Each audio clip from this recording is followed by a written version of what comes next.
Maybe you're in a season where life feels impossible.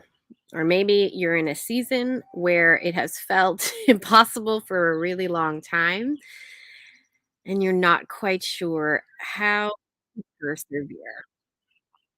Today on the Possibility Mom podcast, I'm unpacking a recent trial and some things that are helping me in this season, and I'm hoping that they can help you too. That's what's coming up today on the Possibility Mom Live.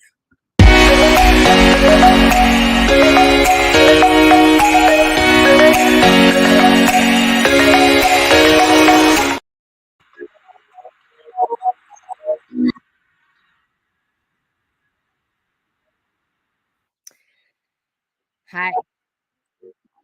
Hi. 1 second. I got an echo in the background here because I had my YouTube on in the background. Hello. It's your friend Lisa here coming at you from a new location because we have chosen, using my words really carefully, we have chosen to pack up our family yet again and make a new location. So here is the deal. A week ago, I had this amazing podcast with Shannon Went from Choose Life. Oh my gosh, the messages I have received about that podcast, how her business creating rosaries and how she has built it to 7 figures. It has been, honestly, we're going to have Shannon back. And to be honest, I wanted to have her back today and kind of do a part two because I wanted to avoid talking about what I'm going to talk about today.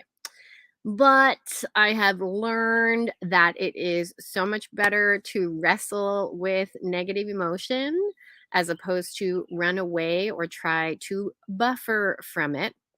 And so we will have Shannon back to do a little bit more talking about the Catholic economy. But I do want to encourage you to go check out that podcast. It is, I think, going to be my highest downloaded podcast ever. But basically, podcasted with her Friday midday, wrapped up some stuff with my family, and then headed out to London, Ontario, Canada, which is about 2 hours from where I was staying with my husband's parents on their beautiful farm just northeast of Toronto. So got in the car, made it out there, went to sleep, got up early to prepare for my talk. The talk was amazing. I am so grateful to the community over in London, Ontario, FFI. It is a amazing community, and I'm going to have the founder of this community on a future podcast because it was just a really wonderful experience. It reminded me a lot of the community I have experienced in Ave Maria, Florida, which is where I was living for the last 3 years. Just incredible Catholic camaraderie and support, really smart, really with it women. Like I met a neuroscientist, several lawyers, politician was there. It was a really amazing, amazing group of women. So I'm speaking at the conference, having the time of my life, if I'm being honest. And in the background, all kinds of things were happening with my family. I had the family vehicle out in London. My husband was with his parents and our 9 children on the farm.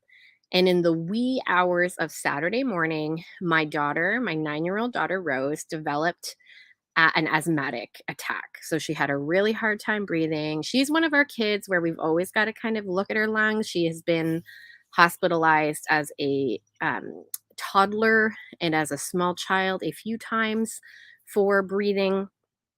And so it wasn't really a surprise or unexpected, so to speak. Like we knew what to do. We know what to do when a severe asthma attack happens.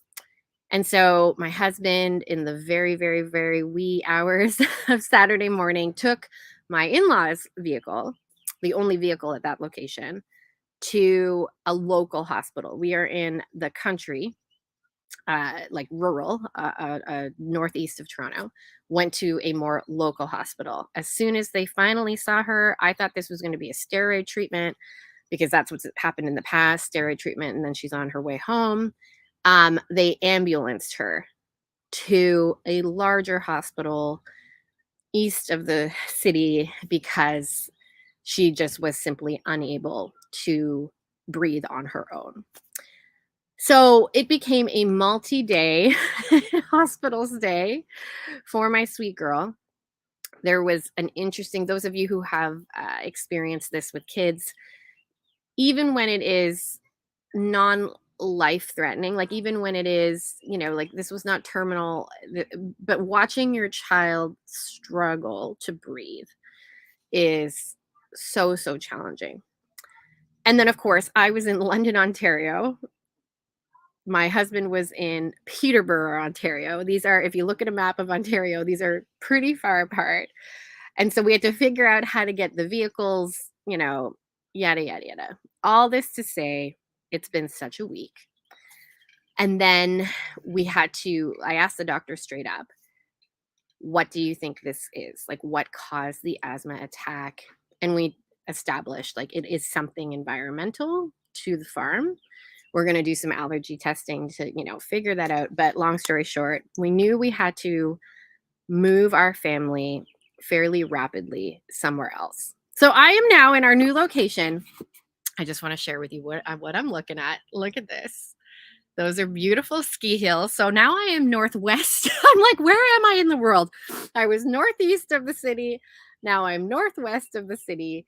We are in a really beautiful, very peaceful, ease to go outside, ease to enjoy sunshine, and just a place where my daughter can heal her lungs. She's going to really need to heal. And honestly, quite frankly, I need to heal too. I share a lot here about what's going on in my life, but of course, I don't share everything. There has been a lot going on in the background that I think just this past week, kind of the accumulation of it all hit me.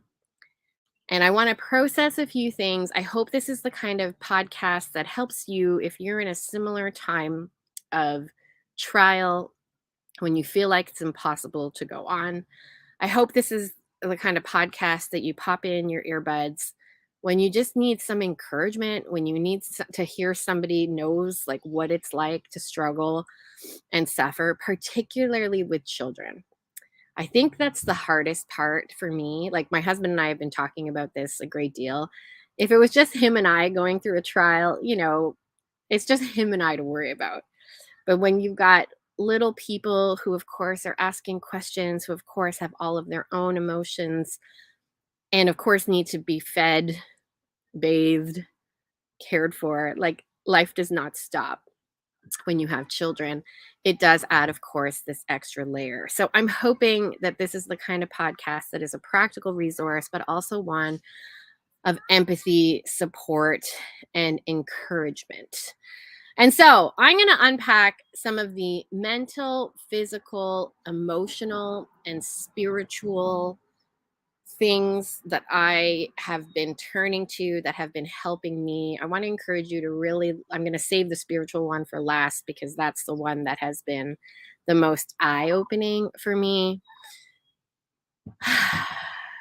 Let's go. All right. Number one, reminder, if you are new here, I am a mindset coach.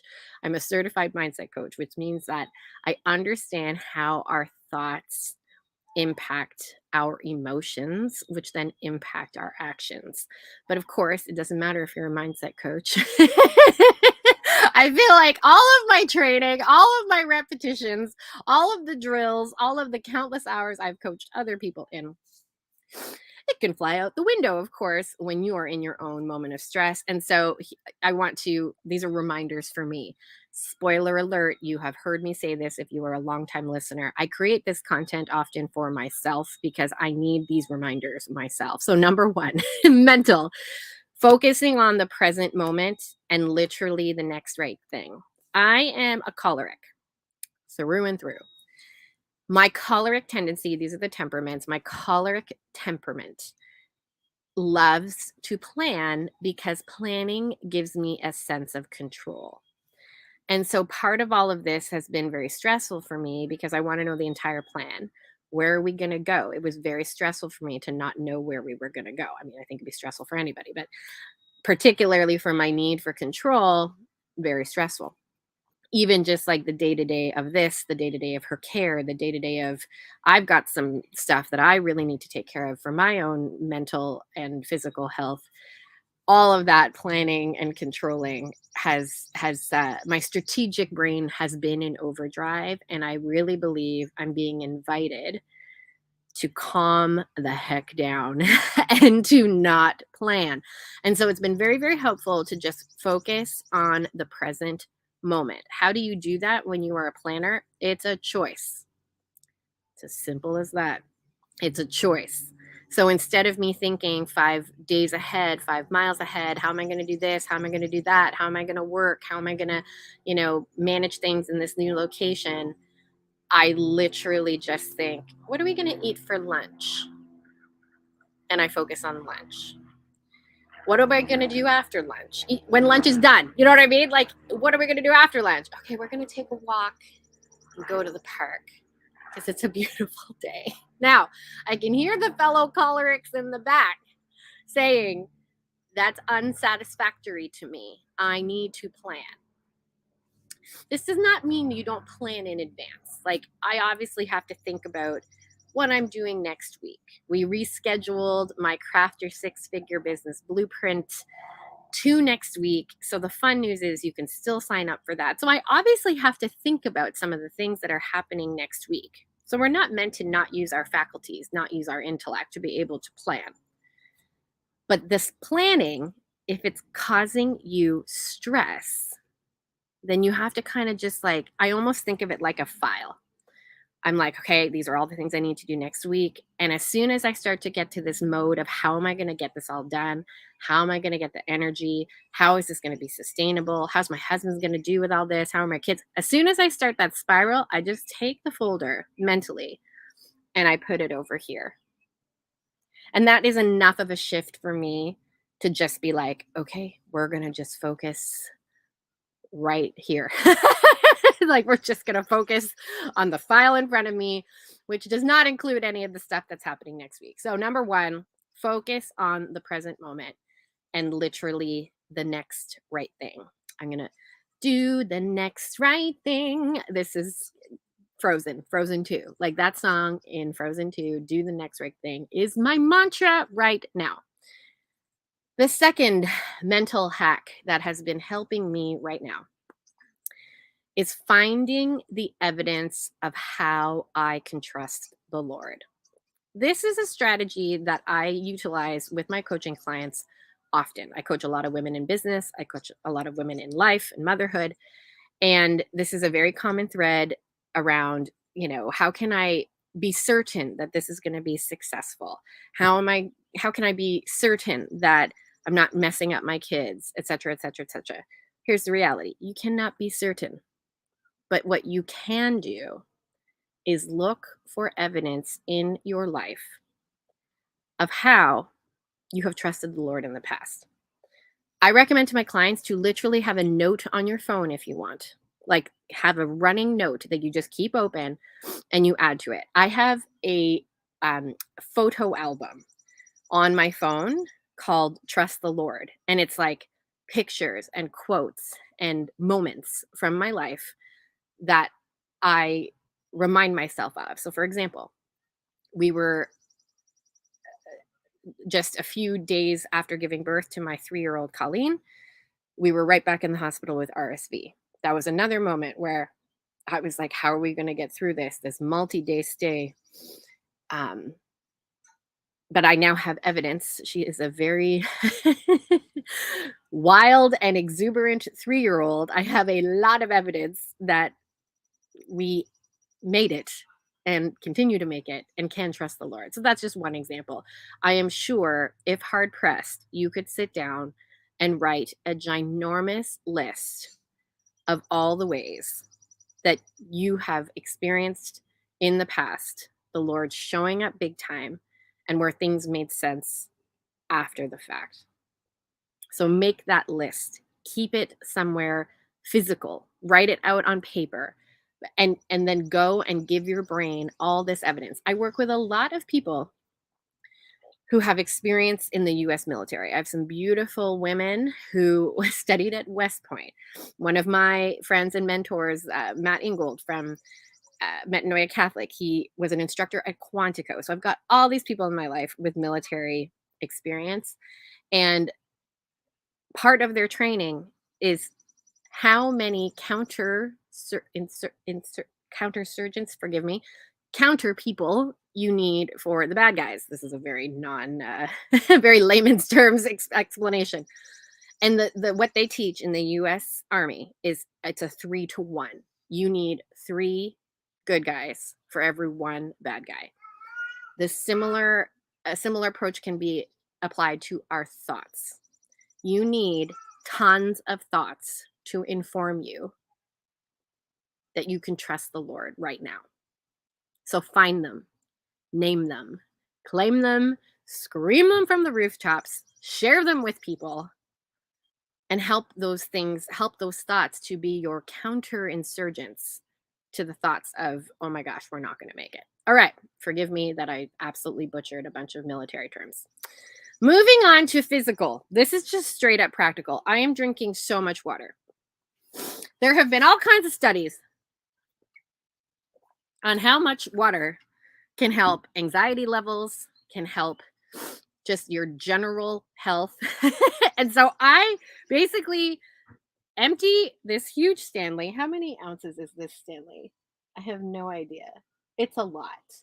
But basically, it's 40 ounces. So this is 1.18 liters.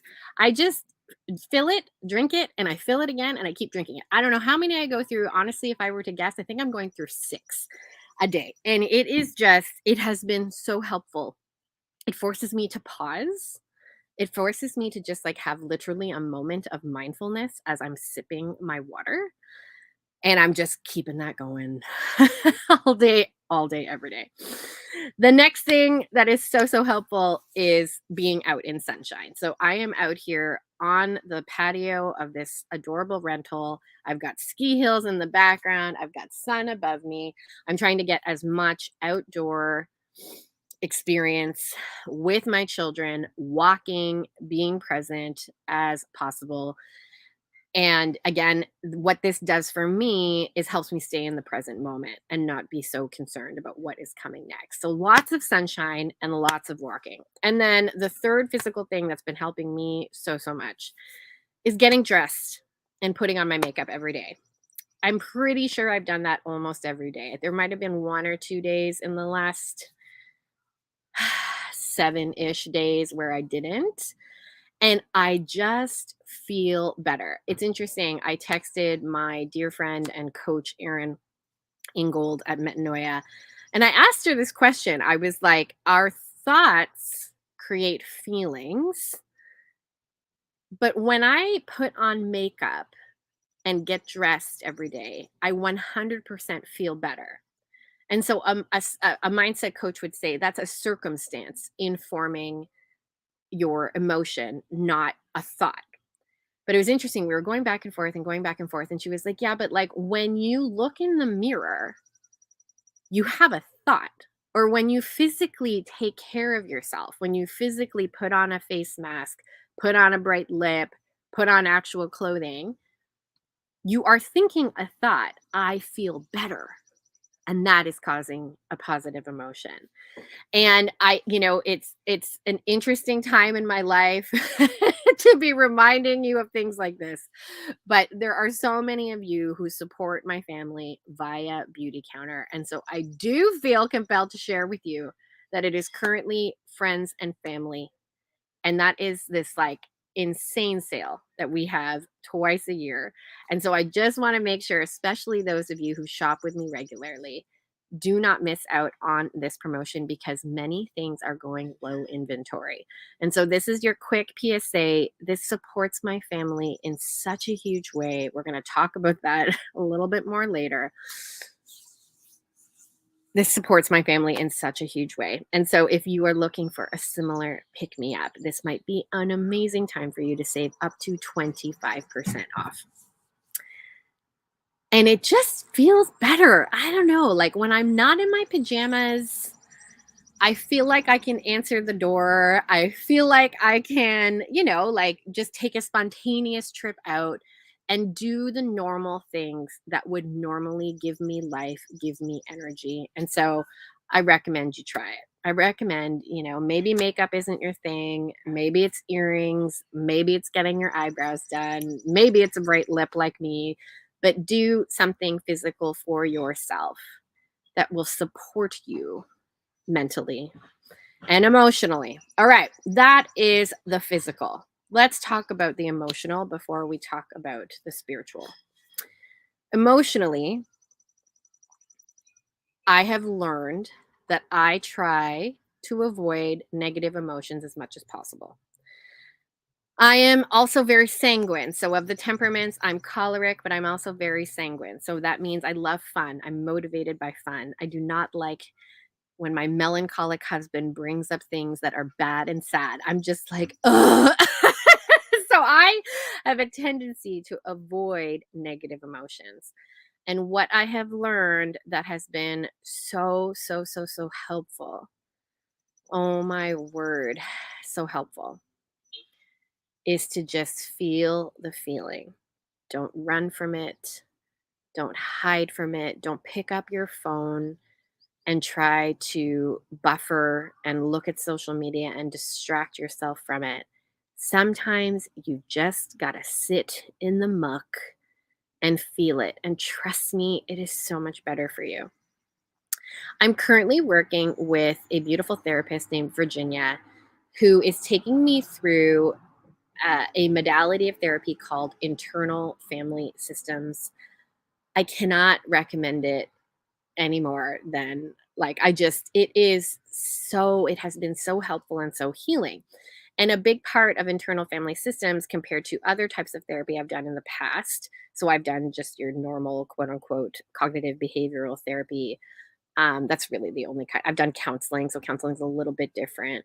But this internal family systems, it has you listen and talk to literally. It's kind of interesting. I think that some people would have a hard time with it because you actually have to use your imagination or your cerebral, like you have to allow yourself to go to these sort of not tangible parts.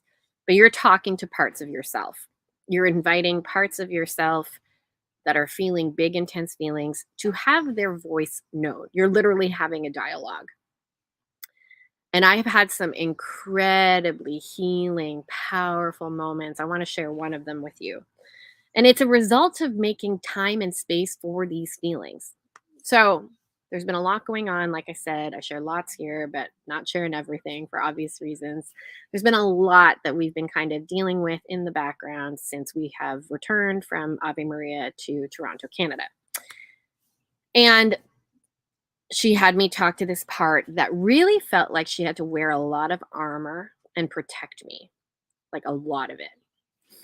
And, without sort of making this a really long story, we're talking to this armor part. She really feels like she has to fight for me, protect me, stand up for me, like, no, no, no, no, no, we can't do that. Like, we can't be vulnerable. We can't, like, that is too scary. So we're talking, talking, talking.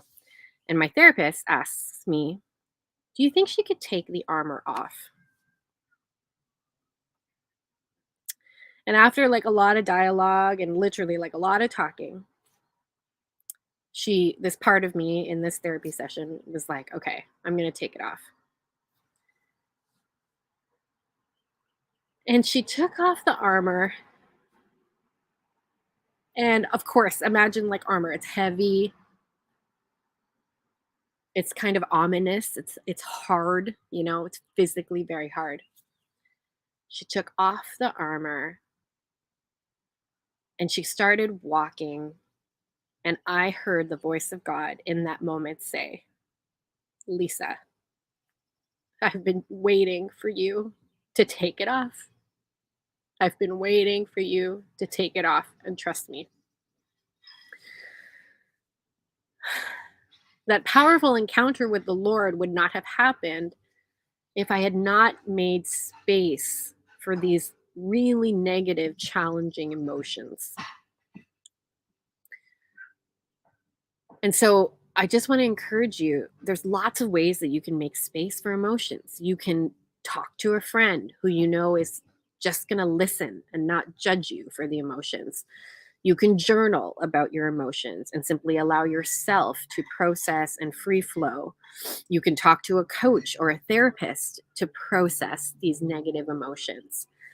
But running from them, hiding from them, going on your phone, watching hours of Netflix, like doing things to not feel them is not going to serve you. And actually, the body then kind of, in my humble opinion, keeps score, so to speak. There's this very popular book, The Body Keeps Score. You can literally like hold on to a lot of stress in your body. And that can have obviously very challenging repercussions. So allow space for the feelings in a very safe way. It's actually going to serve you. And then I am very prone to all kinds of spiraling thoughts. Last night, not proud of myself, but there was a big, big emotional outburst. My husband sadly got the brunt of it, and it was bad. And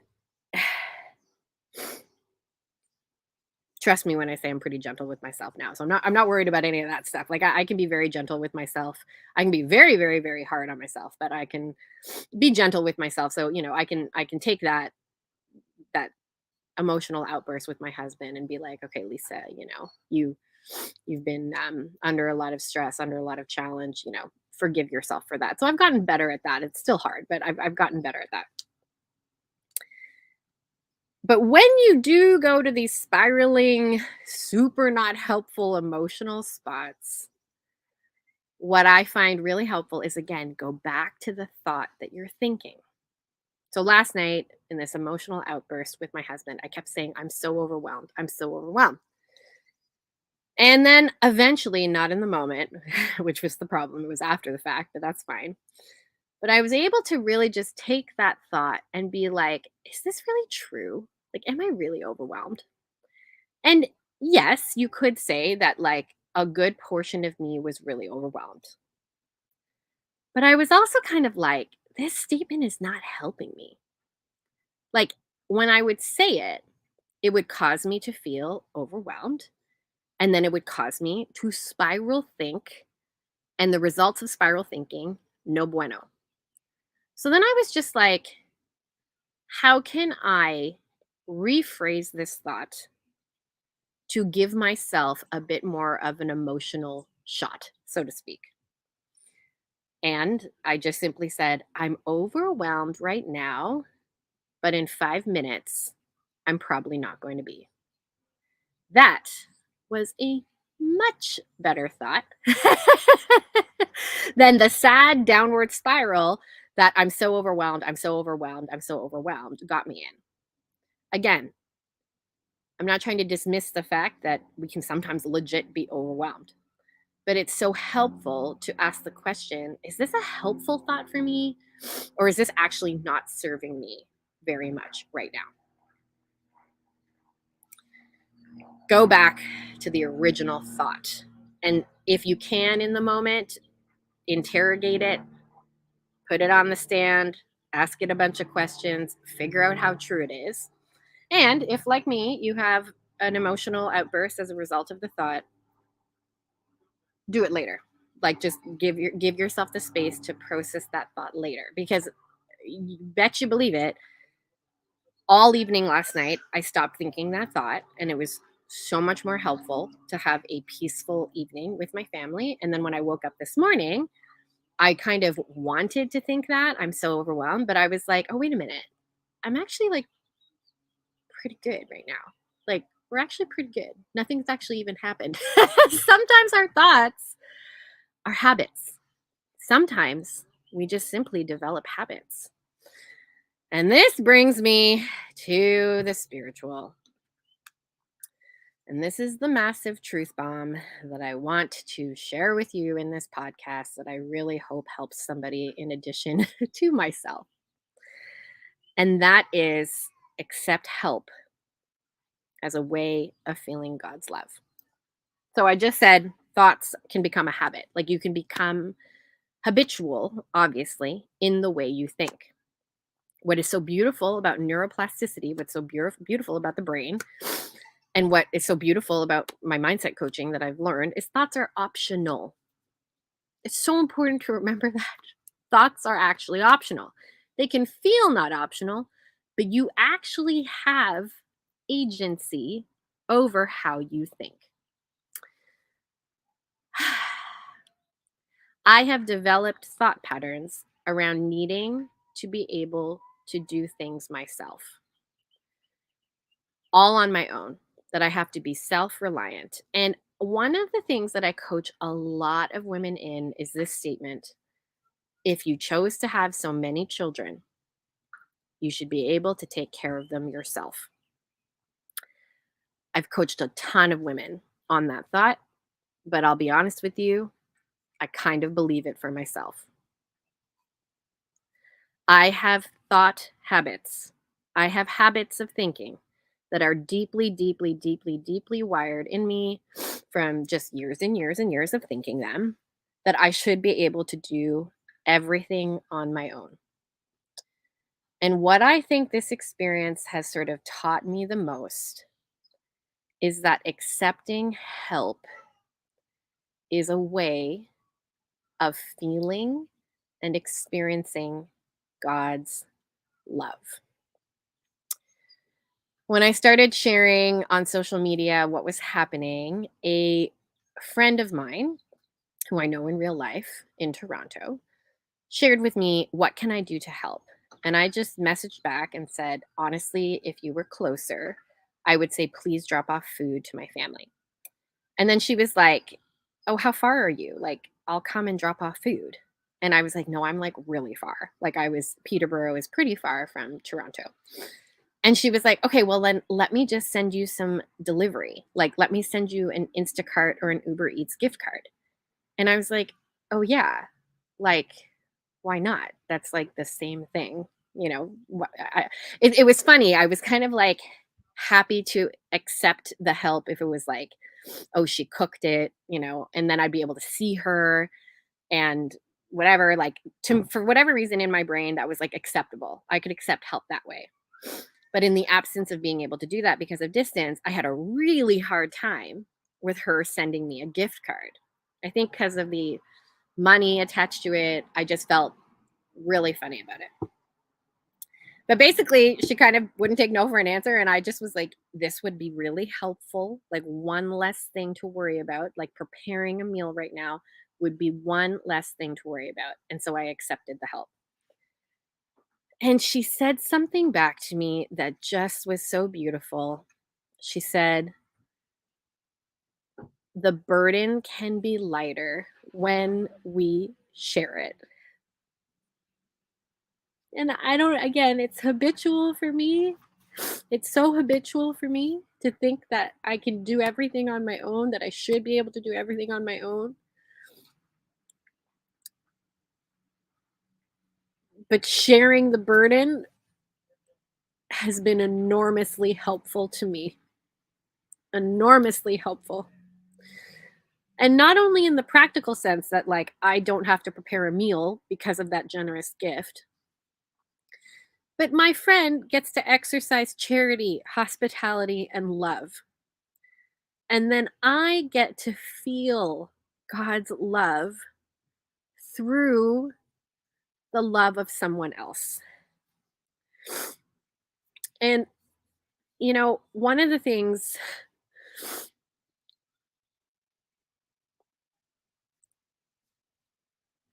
the gifts of COVID for me was because of the absence of mass. I found myself absolutely obsessed with scripture. I have never read scripture as much in my life as those early months of COVID. I wish I could say I've kept it up. I really should go back to that habit. I was like solid. I read my Magnificat daily, which has scripture in it. Obviously, the mass readings of the day contain scripture, but I was just reading, like working through a gospel every single day, like working through a book every single day. Anyway, this is my note to self to let's go back to that practice because it was extremely helpful. And one of the things that we read This is Matthew 22:37-39. You shall love the Lord your God with all your heart and with all your soul and all your mind. This is the greatest and first commandment. And the second is this: you shall love your neighbor as yourself. These two commandments hang all the law and the prophets. You shall love your neighbor as yourself. I stink at this part. I stink at allowing others to love me. A dear friend, Rachel Bullman, she's actually a past client of mine as well. It's been so fun to journey with her. And we've become friends. I always become friends with my coaching clients. And she just was like, what is going on? Like, can I like, let's just hop on a call. And she was just like, do you believe that the Lord loves you and is never going to abandon you and is going to provide everything you need? And I was just really honest. I was like, I'm having a hard time believing that. And she really challenged me in this call to think about how habitually I think about having to do it all, and how this could just be such a powerful opportunity to feel God's love through other people. This has been the most important lesson from this season, not just in the last 7 days, but honestly, in the last 4 months since returning to Toronto and all the different things that we've encountered as a result. We deny the opportunity for the Lord, for us to feel, the Lord can do anything, for us to feel God's love when we don't allow people to help. And it was so healing. It was so awkward. I felt so messy about it because people were asking me, how can we help? What can I do? What can I do practical in addition to prayers? And I honestly just felt so messy about it. Again, my pride, my own thoughts about money, my own thoughts about other people sending me money. It was a mess. But I was like, I'm just going to say that this is how you can help. And the outpouring of gift cards like Uber Eats, Instacart, and Venmo, because we've learned that doing it from the United States to Canada is actually really, anyway, there's a bunch of hoops you have to jump through if you want to buy me an Instacart. Anyway, so Venmo, all of that has just been, I am in awe, but I shouldn't be in awe. And I'm not saying that to be, to should all over myself. I'm not saying it like that. I just mean, of course, the Lord would be generous. And of course, the Lord would remind me that there are people who care and I don't have to do it alone. And that has been a hugely healing process. Healing of years of habitual thinking that I have to be able to do all of these things on my own. This week, especially, has been so healing, allowing people to help me. I have received countless Instacart gift cards, countless Uber Eats gift cards. I've had past clients send me hundreds. I am so touched by the generosity. It's so incredible. And then when somebody recognized the hills behind me, these beautiful hills, right? They are somewhat recognizable. So somebody local to here recognized the hills and was like, I think you're 10 minutes from where I live. Can I bring you something home baked? And I was like, that would be so nice. And so she dropped off. I haven't seen this person in 3 years. Strangers from the internet have showed me love, and the mercy of God that I feel is so palpable. And I share this all with you because, again, perhaps you're like me and you're really controlling. Perhaps you're like me and you feel like you have to do all things on your own. It is so easy to just think, no, of course I can ask for help. And I don't know, there's certain aspects of my life where it's easy to ask for help. Like, hey, I'm going to hire a cleaning lady, you know what I mean? It's like, there's certain things that are just like, okay, that's logical. That makes sense, right? But when it's this kind of a thing where there's like humility involved, where I'm challenging my pride, where I'm challenging the way that I'm used to doing things, that I'm used to operating in, um, it's been very healing. And so this is an opportunity to say thank you, but also an opportunity to remind you, if you struggle like me, put down your defenses and allow the Lord to love you, especially through other people. One final thing I want to share that I put in the notes below. And that's a book that's just I turn to all the time. It's a teeny tiny book, Trustful Surrender to Divine Providence. But in it, it's just like full of truth bombs, just full. That no matter how difficult a situation may seem, that all of this is for your benefit. And while it's really difficult for me to accept and a little bit difficult to understand, but to be honest, not really. I'm growing in my understanding of it. Is I am feeling very different in my relationship with the Lord because I'm being invited to allow others to help me. So I'm feeling his mercy. I'm feeling his love. I'm feeling his tenderness towards me.